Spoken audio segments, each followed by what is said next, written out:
പ്രിയപ്പെട്ട പ്രേക്ഷകരെ, ജൂൺ മാസം 26-ന് എല്ലാ ജില്ലകളിലും തൂഫാൻ ദിനം ആചരിക്കുമെന്ന് ആഭ്യന്തരമന്ത്രി രമേശ് ചെന്നിത്തല. തൂഫാൻ വാരിയർമാർക്കായി സാമുദായിക നേതാക്കൾ അണിനിരക്കും. ഇതുവരെ 15 കോടി രൂപയുടെ ലഹരിമരുന്ന് പിടികൂടിയെന്ന് ആഭ്യന്തരമന്ത്രി പറഞ്ഞു.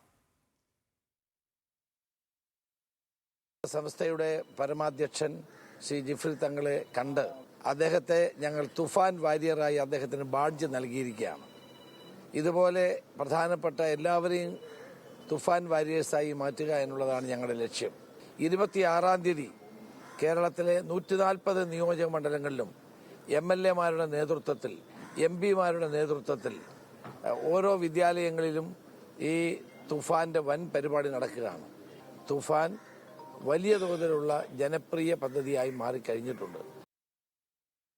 കോഴിക്കോട് സംസ്ഥാന അധ്യക്ഷൻ ജിഫ്രി മുത്തുക്കോയ് തങ്ങൾക്ക് രമേശ് ചെന്നിത്തല തൂഫാൻ വാരിയർ ബാഡ്ജ് കൈമാറി.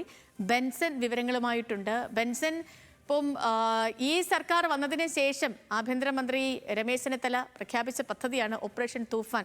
ലഹരി ഉപയോഗം തടയുന്നതിന് വേണ്ടിയും ലഹരി നിർമ്മാർജ്ജനവും ഒക്കെ ലക്ഷ്യമിട്ടുകൊണ്ട് നടത്തിയ പദ്ധതി. ഈ പദ്ധതിക്ക് സമൂഹത്തിൽ നിന്നും വലിയ അംഗീകാരം കിട്ടുന്നുണ്ട്. സമൂഹം ഒന്നടങ്കം ഏറ്റെടുത്ത നല്ല പോസിറ്റീവായിട്ടുള്ള കമന്റുകളുള്ള ഒരു പദ്ധതിയാണ്.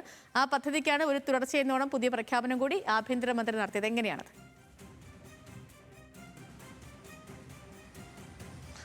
അതെ സേതുലക്ഷ്മി, ലഹരിക്കെതിരായിട്ടുള്ള അതിശക്തമായിട്ടുള്ള പോരാട്ടം അത് തന്നെയാണ് തൂഫാൻ എന്നുള്ളതാണ് ഈ കഴിഞ്ഞ ദിവസങ്ങളിലെ എല്ലാം കാഴ്ചകൾ അത് ശരിവെക്കുകയാണ്. അത്തരത്തിൽ അതിന്റെ ഭാഗമായി തന്നെയാണ് അദ്ദേഹം ഇന്ന് സമസ്ത അധ്യക്ഷനായിട്ടുള്ള ജിഫ്രി മുത്തുക്കോയ് തങ്ങളെ നേരിട്ട് സന്ദർശിക്കുകയും തൂഫാൻ വാരിയർ ബാഡ്ജ് അദ്ദേഹത്തിന് സമ്മാനിക്കുകയും ചെയ്തത്. അതായത് സമൂഹത്തിലെ നാനാ തുറകളിലുള്ള എല്ലാ മനുഷ്യരും തൂഫാൻ വാരിയർമാരായി മാറണം എന്നുള്ളതാണ് രമേശ് ചെന്നിത്തല, ആഭ്യന്തരമന്ത്രി കൂടിയായിട്ടുള്ള രമേശ് ചെന്നിത്തല അദ്ദേഹം പറഞ്ഞു വെക്കുന്നത്. അതിന്റെ ഭാഗമായി തന്നെയാണ് അദ്ദേഹം മത സാമുദായിക നേതാക്കളെ നേരിൽ കാണുകയും തൂഫാൻ വാരിയർ ബാഡ്ജ് നൽകുകയും ചെയ്യുന്നത്. വലിയ സ്വീകാര്യത സമൂഹത്തിൽ നിന്നും ഈ ഒരു പദ്ധതിക്ക് ലഭിക്കുന്നുണ്ട് എന്നുള്ളത് തന്നെയാണ് നമുക്ക് മനസ്സിലാക്കാൻ സാധിക്കുന്നത്. പലതരത്തിലുള്ള പ്രതികരണങ്ങളും സമൂഹത്തിന്റെ നാനാതുറകളിൽ നിന്ന് ലഭിക്കുന്ന പ്രതികരണങ്ങളിൽ നിന്നും അക്കാര്യങ്ങൾ വ്യക്തമാവുകയാണ്. ഈ പദ്ധതി ആരംഭിച്ച് ഈ കുറഞ്ഞ ദിവസങ്ങൾക്കുള്ളിൽ തന്നെ 15 കോടിയിലധികം രൂപയുടെ ലഹരി മരുന്നുകൾ പിടിച്ചെടുക്കാനായി എന്നുള്ളതും അദ്ദേഹം ഇന്ന് പറയുകയുണ്ടായി. അതുമാത്രമല്ല, ഈ പദ്ധതി വലിയ രീതിയിൽ വ്യാപിപ്പിക്കാൻ തന്നെയാണ് തീരുമാനം എന്ന് അദ്ദേഹം പറയുന്നു. ഇതൊരു ആരംഭ ശൂരത്വത്തിൽ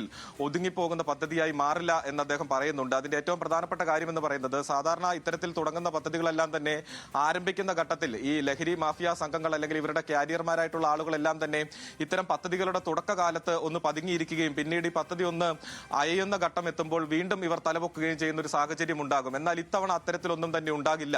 ഇപ്പോൾ ആരംഭിച്ചിട്ടുള്ള ഇതേ ഒരു മീറ്ററിൽ തന്നെ അല്ലെങ്കിൽ ഇതേ ഒരു ആവേശത്തിൽ തന്നെ ഈ ഒരു പദ്ധതി മുൻപോട്ട് പോകും. പൂർണ്ണമായും ലഹരിയെ തുടച്ചു നീക്കാനാകും എന്ന ഒരു ശുഭാപ്തി വിശ്വാസം അദ്ദേഹം പങ്കുവെക്കുകയാണ്. അതുമാത്രമല്ല, അദ്ദേഹം കൂട്ടിച്ചേർത്ത ചില കാര്യങ്ങൾ, ഈ മാസം 26-ാം തീയതി കേരളത്തിലെ 140 മണ്ഡലങ്ങളിലും തൂഫാൻ ദിനമായി ആചരിക്കാനാണ് തീരുമാനിച്ചിട്ടുള്ളത്. അത് അതാത് മണ്ഡലങ്ങളിലെ MLA-മാരുടെ നേതൃത്വത്തിലും അവിടെയുള്ള MP-മാരുടെ നേതൃത്വത്തിലുമായിരിക്കും ഇത് നടക്കുക. സംസ്ഥാനതല ഉദ്ഘാടനം എറണാകുളത്ത് വെച്ച് നടക്കും എന്നുള്ളതാണ് അദ്ദേഹം പറയുന്നത്. ഈ തൂഫാൻ 3 തലത്തിലാണ് നടപ്പിലാക്കുന്നത്: തൂഫാൻ സ്ട്രൈക്ക്, തൂഫാൻ വാരിയർ, അതോടൊപ്പം തന്നെ തൂഫാൻ കെയർ.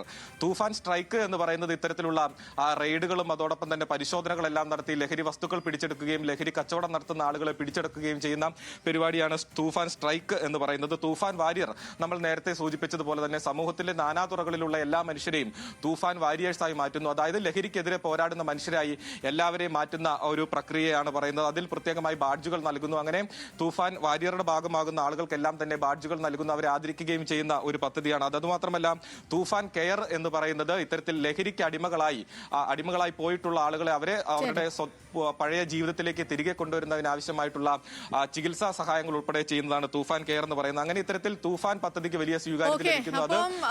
തൂഫാൻ പദ്ധതിയുമായി ബന്ധപ്പെട്ട് ശക്തമായ നടപടികളുമായി മുന്നോട്ട് പോവുകയാണ് ആഭ്യന്തര വകുപ്പ്. പ്രധാനപ്പെട്ട ഒരു വാർത്തയിലേക്ക്.